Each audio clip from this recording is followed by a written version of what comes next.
அவரை பொறுத்த வரைக்கும் பார்த்தீங்கன்னா ஜெயிலில் வந்து ரொம்ப சிம்பிளாக தான், என்ன ஜெயில் சாப்பாடோ அதுதான். எந்த விதமான லக்ஸுரியும் அவர் எனக்கு அதை கொடு இதை கொடுங்கலாம் எதுவும் கேட்க மாட்டார். அவர் பிரிஸ்னர்னா பிரிஸ்னர் மாதிரி நடந்துக்குவார், அவ்வளோதான். இந்த 2-3 ஸ்பெல் என்கிட்ட இருந்திருக்காரு. அவர் கன்விஷன் கொடுத்துட்டாங்க கடைசியாக வந்து, அதுக்கு 87 என்னமோ நினைக்கிறேன். அவர் கன்விஷன் கொடுத்துட்றாங்க. கன்விஷன் கொடுத்தா என்னென்னு ரிகரஸ் இம்ப்ரெஸ்மெண்ட் அது.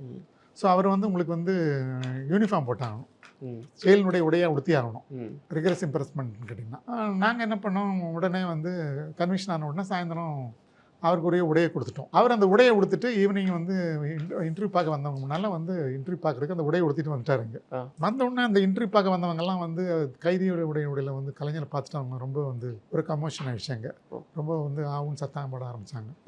அப்போ வந்து அவர் சொன்னார், நீங்கள் கழட்டிடுங்கண்ணே, நீங்கள் இன்டர்வியூ பார்க்கும்போது இந்த யூனிஃபார்ம் போட்டு வரணுன்ற அவசியம் கிடையாது, நீங்கள் மஃப்டிலேயே வரலாம். நீங்கள் வேலைக்கு போகும்போது மட்டும்தான் இந்த கைதி உடைய உடுக்கணும். உங்களுக்கு வந்து நீங்கள் ரிகரஸ் இம்ப்ரெஸ்னால உங்களுக்கு வந்து லேபர் அலாட் பண்ணியிருக்கு, நீங்கள் வேலைக்கு போகும்போது மட்டும் இந்த உடை உடுத்திக்கிட்டா போதும், மற்ற நேரங்களில் நீங்கள் A கிளாஸ்ன்றனால நீங்கள் வந்து சாதாரண உடை அணிஞ்சிக்கலாம்னு அப்படி அவர்கிட்ட சொன்னோம்.